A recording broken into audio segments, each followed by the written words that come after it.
What is going on, Commentatortown? This is the one and only DunnQ, bringing you a commentary on MW3. I think it's my first Call of Duty post on this channel. Maybe my only second post ever, I believe. I'm not 100% sure. But I know there's been some drama and people leaving Commentatortown and people that have been arguing with me. I forget their names. I don't really know. I'm not really all for that. And whatever happens, happens. And it all happens for a reason. And it's all good from there. And that's all I'm going to touch on. That's all I'm going to leave for on the subject. And I'm not really going to assisted suicide. That was pretty funny. I'm not going to really go into that. I don't really know the drama because I hardly know anyone in particular that well in this channel. I know Eternal. I don't really know that many people. All I need to know is Eternal, and I'm good. And as long as I can get along with everyone else, I'm fine with that. And any new members coming in, I'm fine with that. And this gameplay might be a little bit long, but I was trying to play defensive and see how well I could do after playing on Xbox for the whole weekend. And then I came on PS3, played this free-for-all with this ACR, went 30-3. I was pretty accurate. And if you would like to know, I play on a different button setting on Xbox, or no, not Xbox, on PS3. Mainly because the triggers on PS3 and Xbox, you can debate and console war this all you want, but I have both systems. I know from experience. I switch them out literally within 30 seconds. All I have to do is take out the optical cable, swap it out, component cable, power cord. That's it. I'm on Xbox, and then plug in the headset. Turn it on. It's not even that difficult. So if you want to talk about PS3 or Xbox, I know the do's and don'ts, and I know the noobs and the pros. I know where they're all at. I know how many teams there are on game battles. I know my stuff, alright? But anyways, I'm getting a little sidetracked.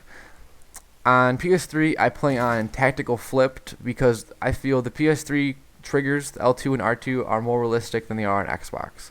And before I ever had an Xbox, I was on PS3 my whole entire life, and I finally figured out that you can swap it. So L1 and R1 are my stuns and grenades, and that was a pro-nade right there. That is how it's done.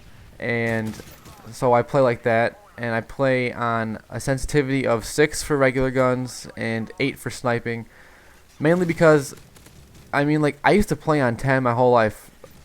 I used to play on Insane, and it was insane, and I liked it. And you could drag across the screen, you could turn around quickly. Then I found out that aim assist helps you out so much more when you have a lower sensitivity. And because of this, I can explain to you, if you've ever been killed by a level 1 player who just started playing Call of Duty, or like level 20 or something, and you saw them on the radar, they started shooting on you, and shooting at you from behind or something, you turn around to kill them, and then you die so quickly, and you don't really understand how, and you feel like they just got the luckiest kill of their entire life.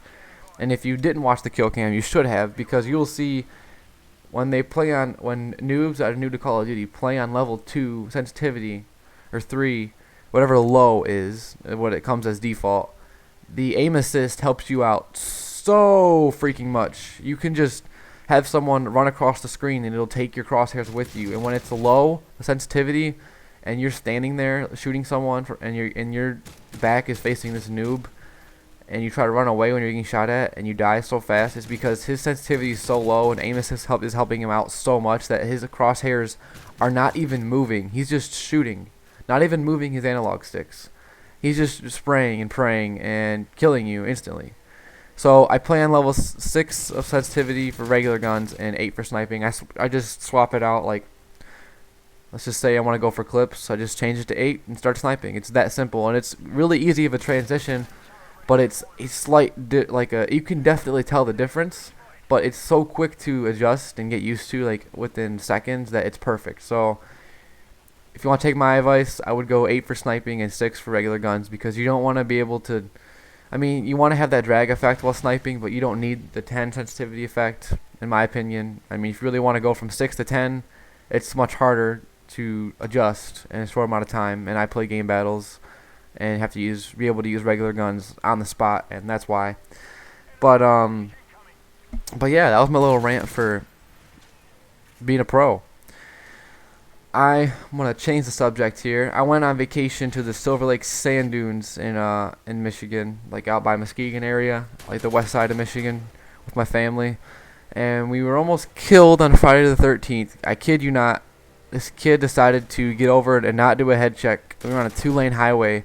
This kid drove us off the road. It was my dad driving, mom in the passenger seat, me and my sister in the back, with 50 pounds of camping equipment in the trunk of a Chevy Trailblazer, like a '05, '04 or something like that, maybe older, '03 maybe. But regardless, it was a Trailblazer, and chances are we should have rolled over because my dad went into the grass at 75 miles an hour. Maybe he shouldn't have been going 5 over, it doesn't matter, but we could have easily flipped over and barrel rolled into the woods. I mean, that could have been it for all of us, but he kept it drifting in the grass. We slowly got back on the highway. My mom called the police, got the license plate number. I put down my window. I mean, it was all adrenaline at that point. Like, it was life or death, and it was pretty insane. I rolled down my window, cussed at this kid, screaming. My whole head was out the window, middle finger in the air, cussing at him. He looked at me like, I didn't even know. And, like, it's just ridiculous. People can't drive. You really got to be careful for people like that. And then, my dad we went to Michigan Adventure at a theme park, and we were on this ride called Shivering Timbers, and my dad left his phone in his pocket, and his cell phone flew out, and he was like, oh, my phone. And it was like zero gravity, just like it was floating above us, and then just came crashing down. We didn't see where it landed because the ride goes 65 miles an hour, but on a wooden coaster. But we actually went into the parking lot, looked for his phone through the fence, had workers go look for it. We ended up finding it, and it still worked. I'm serious. Like the screen was cracked and you couldn't read the screen, but my dad can still use the voice command and say, call so-and-so, or call mom, or call Quentin, me, or anyone. It was pretty cool. So that was my 30-3 hella long-ass gameplay. Sorry for the huge camping. I'll admit it was kind of camping-ish, but I was kind of playing defensive. Alright, I'm out, guys. This has been DunnQ. Deuce.